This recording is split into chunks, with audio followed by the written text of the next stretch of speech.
At mapunta naman tayo sa star player ng Laklakan.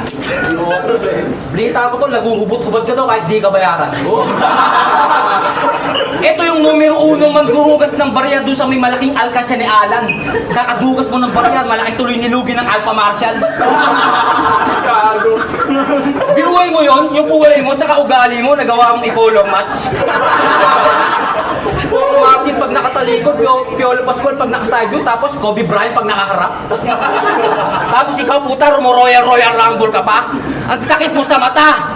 Bago mo pangarapin makatalo ng dalawa, siguraduhin mo muna kung sa akin uubra ka.